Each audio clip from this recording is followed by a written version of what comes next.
po sa lahat po ng mga Dapper Cats at sa lahat ng mga nag-aabang sa mga updates natin. And for today's video ay pag-uusapan po natin kung paano po sinagot ng Itbulaga management at ni Direk Ice yung mga kumakalat na news na si Bimby, yung tunay na lagay nitong si Bimby Aquino dito po sa Itbulaga. So yun ang ating pag-uusapan maya lang. Dahil isa na naman pong fake news alert or walang katotohanan ang usap-usapang tinanggal o tsugi na si Bimby Aquino Yap sa Itbulaga. Isang malaking clickbait at chismis lamang sa social media ang kumakalat na balita tungkol sa umunoy pagpapatalsik kay Bimby Aquino. Ano nga ba yung totoong ganap?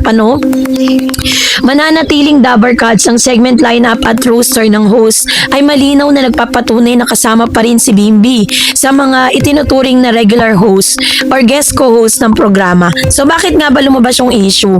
Mabilis kasing kumalat ang mga gawa-gawang balita sa TikTok at YouTube mula sa mga clickbait channels na namamanantala. Yung parang sinasamantala nila yung kasikatan ng kanyang tambalan at mga paminsan-minsang pag-absent para mag-alaga sa kanyang inang si Kris Aquino. Patuloy pa rin kinagigiliwan ng mga manonood ang tsikahan at biruan ni na Bimby at Raisa May Dizon, ang trending na baby tandem sa iba't ibang segments ng noontime show. Ligtas ang pwesto ng ating celebrity king. Tuloy ang ligaya at walang tanggalang mangyayari sa Dabber Cats family. So, yun po ay isang malaking fake news lang, Dahil yung mga chika na yun ay kumalat, sa social media na tsugi, tinanggal na raw si Bimby Aquino sa pamilya ng Itbulaga. Pero ang totoo, fake news lang to at walang anumang katotohanan. Ang usap-usapan ay nag-ugat sa mga clickbait YouTube channels, TikTok accounts, At ano nga ba yung mas malalim na narrative sa likod ng isyong ito? Sa mismo kasing commercial break reveal, sa mismong broadcast commercial lineup ng Itbulaga, ay isa-isang ipinakita yung mga host kung saan official na nakalista at kasama si Bimby bilang isa sa mga kapamilya at legit Dabber Cats, Kasi meron po kasing, di ba, if you remember, doon po sa kanilang live video, may mga, pag po nagkakaroon ng commercial break, meron pong mga sinisingit na mga videos. At sa isa pong commercial break ay pinakita, hinahanap ko lang siya ngayon kasi dumaan siya ngayong araw na ito sa mismong kaarawan nga ni Tito Sen. Isa siya sa mga in between ng mga commercials. Pinakita po yung pangalan ni Bimby tapos highlights kung ano yung mga history niya for being the Dabber Cats. So ibig sabihin lang po nito na kung iniline up na si Bimby sa pagiging isa sa mga Dabber Cats doon po sa commercial break na yon, ito po yung isa sa mga pagpapatunay na talagang hindi pa po hindi ligtas pa at kasama pa rin at ibinibilang pa rin si Bimby bilang isa sa mga kapamilya at legit Dabber Cats. So kaya naman syempre kailangan din nating respetuhin si pamilya na unawaan ng production ang kalagayan ng kanyang ina. So binibigyan ni Bimby ng flexibility na mag-leave o lumiban kapag kailangan niyang makasama si Kris Aquino para sa kanyang gamot at check-up. Kaya hindi ibig sabihin na kapag wala siya sa studio, tinanggal na siya agad. 'Di ba? Yung tambalang maybe kasi patuloy ang magandang reception ng publiko sa chemistry nila Raisa May Dizon at ang kanilang palitan ng hirit at magaan na lukulitan sa iba't ibang segment ay isa sa mga inaabangan ng viewers tuwing tanghali. Kaya naman yung kanilang clickbait culture lumabas ang kontrobersya dahil sa mga digital content creators na gumagamit ng exaggerated headlines at gawa-gawa na kwento para lang makakuha ng views at engagement mula sa netizen. Kaya walang ginagawang internal shopping or pagtatanggal sa lineup ng Itbulaga. So which means nananatiling buo ang tiwala ng show kay Bimby at patuloy pa rin siyang lalabas bilang host tuwing available ang kanyang schedule. Kumbaga napaka-lenient ng Itbulaga for Bimby kasi naunawaan ng Itbulaga yung kalagayan ni Bimby. Kasi meron din kasing 5 dahilan kung bakit malaking plus factor ang strategic asset para sa Itbulaga ang pananatili ni Bimby Aquino Yap bilang bahagi ng Dabber Cats. Number 1 reason, yung unique demographic and density pool. Dala ni Bimby ang kaibahan sa traditional na roster ng host. Ang kanyang showbiz background, unfiltered charm at Gen Z language ay nakakahakot ng mas batang audience sa karaniwang hindi nakatutok sa pre-TV tuwing tanghali. And of course, syempre, nakitaan din sila ng natural chemistry at trending potential which is yung maybe tandem. Ang banter at nakakaaliw na dynamics sila Raisa May Dizon ay tuloy-tuloy na nagbabiral sa social media or TikTok, Facebook Reels at Shorts. So, ang ganitong organic engagement ay libreng organic publicity para sa show. Kaya naman yung star power at pop culture royalty bilang anak ng Queen of All Media na si Chris Aquino at PBA legend na si James Yap, may likas sa public curiosity at showbiz royalty charm si Bimbi. Ang simpleng paglitaw niya sa screen ay automatic na balita at usap-usapan sa entertainment desk, 'di ba? Ang kanyang refreshing co-hosting style at polite, candid at may sariling komedya ang estilo ni Bimbi. Hindi siya pilit na pagpapatawa. Ang kanyang natural na reaksyon at konyo meets kadal humor moments ay nagbibigay ng bagong timpla sa nakasanayang slapstick at traditional comedy ng noontime show. Kaya naman yung kanyang high emotional value at public sympathy, yung pagiging mabuting anak ni Bimbi sa gitna ng pakikipaglaban ng kanyang ina sa karamdaman ay mas lalong nagpalapit sa kanya sa pusong Pinoy. Yung kanyang pagiging bahagi ng show ay nagpapakita rin ng suporta sa Itbulaga sa kanyang pamilya na nakikita ng viewers bilang pagpapahalaga sa totoong serbisyong pamilya. So dahil po dun sa pagiging mabuting anak niya, kinakount in at kaya po lalong naiintindihan ng Itbulaga yung schedule na meron po si Bim, 'di ba? Kasi katulad ng like kong sinasabi sa akin po mga latest vlog, we do not know hanggang kailan magtatagal si Miss Chris sa mundo. Hindi natin alam kung ano po yung tunay na kalagayan ni Chris, kung hanggang kailan ipoprolong ng Diyos yung kanyang buhay despite dun sa kanyang pinagdadaan ng sakit. Kaya naman mas gugustuhin ng Itbulaga na i-spend ni Bimbi yung kanyang oras kasama ng kanyang ina kaysa po gumawa ng talagang malaking pangalan sa show. Kasi aanayin mo nga naman talaga yung sobrang kasigatan, 'di ba? At sobrang kasiyahan ng mga fans. Kung yung mismong nanay mo na nakaiga sa karamdaman ay nangangailangan ng yung atensyon, ay mas inuna mo to, 'di ba? So yun po yung understanding ko dun sa gesture na ginagawa ng Itbulaga. Base po kasi sa mga article na nababasa ko online, sinasabi dito na parang binibigyan ng pagkakataon ng Itbulaga si Bimbi na talagang magkaroon ng flexible schedule. Hindi lang basta nakapako lang siya yung schedule niya dito sa Itbulaga, no? Bas binibigyan pa siya ng maraming time para makasama yung kanyang nanay. Kasi that's the ultimate goal of Bimbi. Gusto niya na talagang yung kanyang ginagawa na pag-host. Actually, kung usaping pera lang naman, di naman talaga kailangan ni Bim na ng pera. Kasi grabe naman kasi kano kayaman ng mga Aquino. Alam naman natin yan. And Miss Chris Aquino itself, sinabi niya rin sa mga interviews niya na parang stable na rin ang magiging future ng kanyang mga anak dahil inihanda na niya ito bago pa man dumating yung mga ganitong klase ng aberya. 'Di ba? Kaya naman, wag na tayong masyadong mag-overthink sa mga bagay-bagay kung yung mga chika na lumalabas na chinugi na si Bimbi. That's really a fake news. Yan po ay dala lang ng mga imahinasyon ng mga fake vloggers. So wag tayong masyadong magpapapaniwala. So kayo po, anong niyong saloobin patungkol dito? Mag-comment kayo sa comment section. And that's it for Bossing Big Soto, isa sa mga dahilan kung bakit po pinaglalayo di umano si Raisa May Dizon at si Mr. Bimbi Aquino Yap. So yan ang ating pag-uusapan maya-maya lang. But before that, if you haven't subscribed yet, video po natin, may nag-comment po doon, at sinasabi niya po sa mga comments niya na isa si Mr. Bossing or Big Soto sa mga malaking dahilan kung bakit po or pinaghihiwalay di umano ito pong si Raisa at si Bimbi. Kasi alam naman natin kung gaano kamahal ni Bossing si Raisa, na parang siya na yung tumayong tatay, kaya nga si Bossing yung nagpupursue dito po kay Raisa na mag-aral, magbalik-aral at tapusin yung kanyang college degree.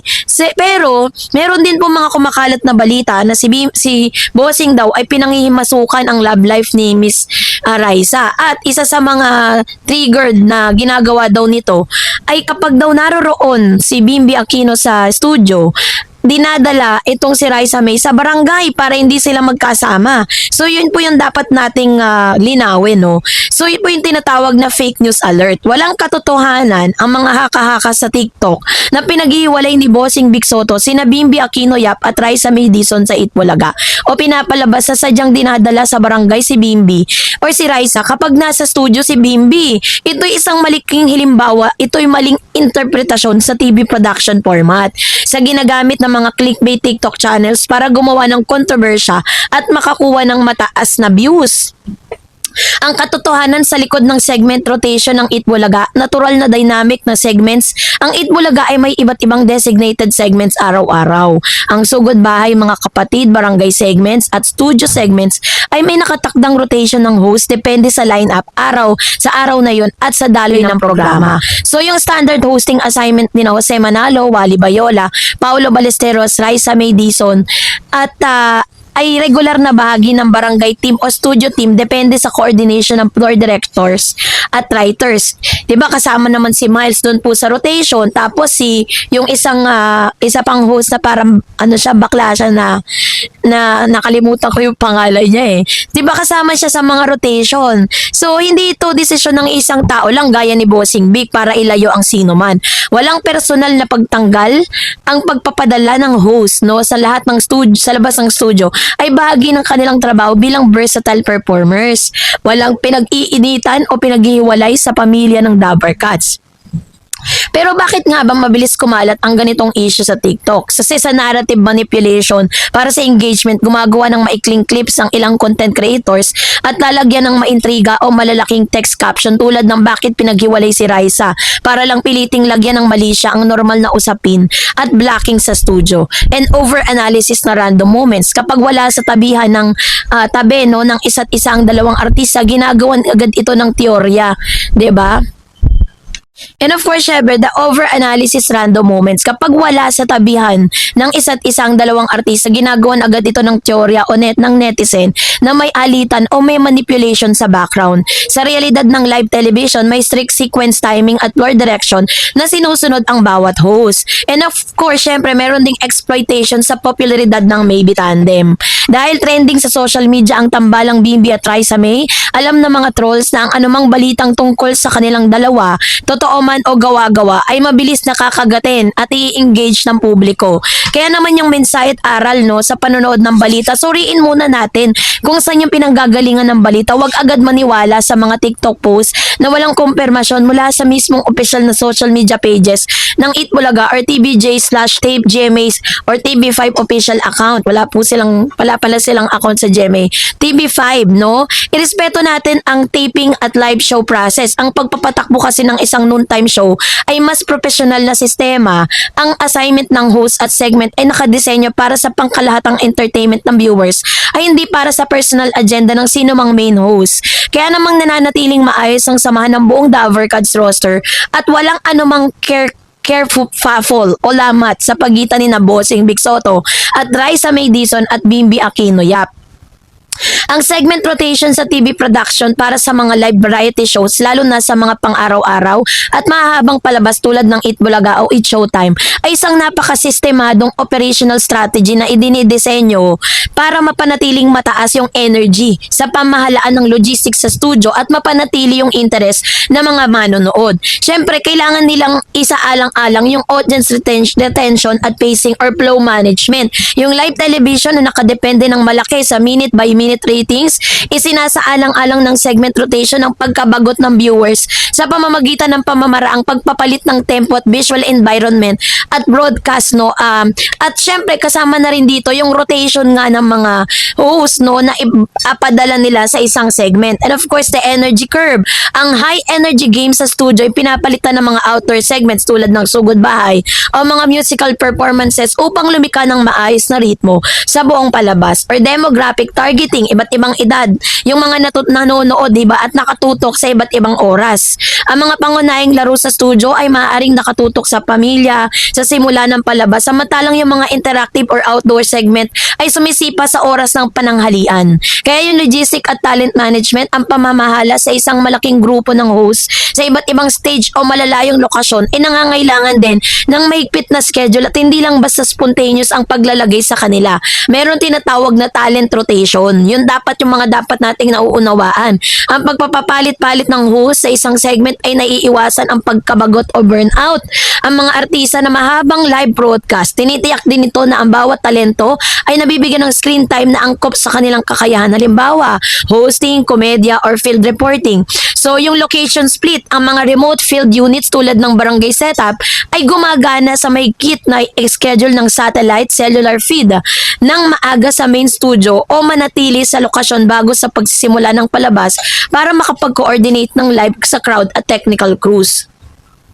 Kaya naman yung mga technical sets changes at commercial breaks up, ang mga live variety show ay sumusunod sa isang mahigpit na master cue sheet o rundown. Ang segment rotation ay nagbibigay daan sa technicality crew ng broadcast sa pangangailangan ng production, actions ng production sets, resets at habang naka-livestream ang isang remote field segment, inaayos din ng mga floor managers ang mga props, ilaws. So ganun yung ginagawa nila, no? So ano man po yung mga nangyayari ngayon, ito po ay nakadepende sa sasabihin ng production team, hindi lang ng iisang tao. Kaya napaka-imposible po yung sinasabi nila na pinaglalayo kasi si bossing po, bossing na siya, hindi niya na po kailangan pag-isipan kung sino yung mga ipupukol niyang mga tao doon po sa isang lugar. Kaya wala pong kinalaman na nandoon si Raisa sa barangay habang si Bimbi nasa studio, 'di ba? Wala pong kinalaman 'yon sa naging desisyon or mga say ni bossing dahil po ang production team ang siyang nagde-decide para doon. Kaya po, i-debunk natin yung mga issue na yan. So, kayo po, anong yung saloobin patungkol dito? Mag-comment kayo sa comment section. Hello po sa lahat po ng mga Davercat, sa lahat ng mga nanonood sa ating mga updates. Of course, pag-uusapan natin itong ilan sa mga naging reaksyon ni Bimbi Aquino Yap nang mabanggit ito pong si Raisa Madison doon po sa 15th anniversary ni Miss Angeline Quinto concert sa Araneta Coliseum. So yan ang ating pag-uusapan maya-maya na. What's the reality check? Walang napikon at walang naganap na snubbing sa ginanap na 15 or 15th anniversary concert ni Miss Angeline Quinto sa Araneta Coliseum. Pinagkaguluhan si Bimbi Aquino Yap ng mga fans at ipinakitang buong puso ang kanyang praise and worthy professionalism at malawak na pasensya.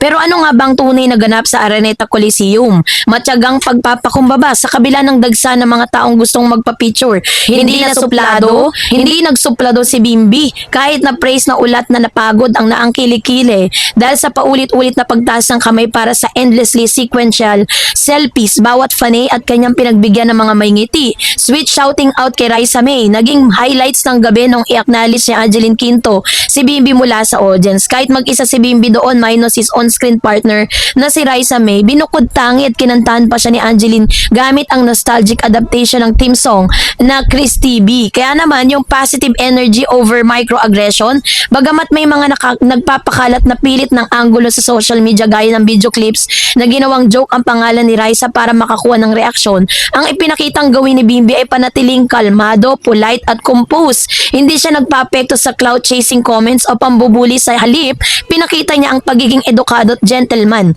Pero bakit hindi dapat ginagawang joke ang pangalan ng kaibigan? Disrespect sa friendship, ang magandang samahan ni Bimbi Aquino at or maybe tandem ay nakabase sa mutual respect at genuine camaraderie. Ang paggamit ng pangalan ng kapwa para sa insincere shade o backhanded comments ay hindi funny. Sa itong klase ng disrespectful clout chasing, body shaming at looking culture, ang pagsubok na ipagkumparang itsura ng dalawang tao sa mapangliit na paraan ay outdated at hindi tanggap sa kasalukuyang pamantayan ng lipunan. Kaya naman yung kultura ng pagtitimpi, ang ipinakitang composure ni Bimbi ay nagpapatunay ng kanyang mataas na emotional intelligence or EQ. Pinalampas niya ang anumang awkwardness at pinili ang pagiging professional para hindi masira ang masayang gabi ng concert ni Angeline Quinto at nanatiling solid ang suporta ng publiko kay Bimbi dahil sa kanyang ipinakitang pagiging humble, marespeto at tunay na gentleman sa gitna ng dagsang fans at iba't ibang panunokso sa paligid. Sa kabila ng mga bali-balita at usap-usapan sa social media, naging malinaw din at positibo ang reaksyon ni Bimbi Aquino nang mabanggit ang pangalan ni Raisa Madison sa ginanap na 15 5th anniversary concert ni Angeline. Ipanikita ni Bim ang kanyang warm at genuine appreciation sa tuwing mauugnay ang kanyang pangalan sa kanyang co-host ng Eat Bulaga na nagpapatunay na masaya siya sa magandang pagtanggap ng publiko sa kanilang samahan. So, ano nga ba yung tunay na ganap at reaksyon ni Bim? Masayang pagkilala sa Maybe Tandem sa gitna ng kasiyahan sa concert kung saan inacknowledge siya ni Angeline Quino mula sa audience. Tuwang-tuwa si Bimbi na marinig ang pagbanggit sa pangalan ni Raisa May, sa halip na mailang ay buong ngiti at proud niyang tinanggap ang suporta ng fans para sa kanilang tambalan. Kaya naman meron siyang genuine appreciation sa fans. Paborito at nagpapasalamat si Bimbi na maraming nakapansin sa kanilang magandang chemistry at kulitan sa noontime show. Para sa kanya, ang magandang pagtanggap ng audience ay patunay na effective at nakakapagdulot ng saya ang kanilang ginagawa sa Eat Bulaga. Kaya naman yung respeto at professionalism sa crowd sa kabila ng dagsa ng mga taong gustong magpa-picture kung saan inirawan pa ng ilang ulat na napanood ang kilikili. Napagod na daw yung kilikili niya na paulit-ulit na pagtaas ng kamay para sa selfie ay nananatiling nakangiti, humble at accommodating pa rin si Bimbi sa bawat fanay. So bakit nga ba maayos at solid yung samahang Bimbi at Raisa May? Meron kasi silang mutual respect at suporta. Yung nakikitang closeness nila sa TV at sa social media ay nakabase sa tunay na pagkakaibigan at magandang pagtatrabaho. Hindi to pilit o gawa-gawa lang para lang sa camera. And of course, it also shows the positive energy over clickbait intrigues. Bagamat may ilang online channels na sinusubukang gawa ng usapin o joke ang kanilang tambalan, pinipili pa rin ni Bimbi na ituon ang pansin sa magandang suporta ng mga totoong tagahanga at ng buong Dabarkads family. Kaya nga sabi, mataas daw yung EQ or emotional intelligence na pinapakita ni Bimbi na marunong siyang magpahalaga sa kanyang co-host at hindi na papaapekto sa mga usap-usapang walang batayan.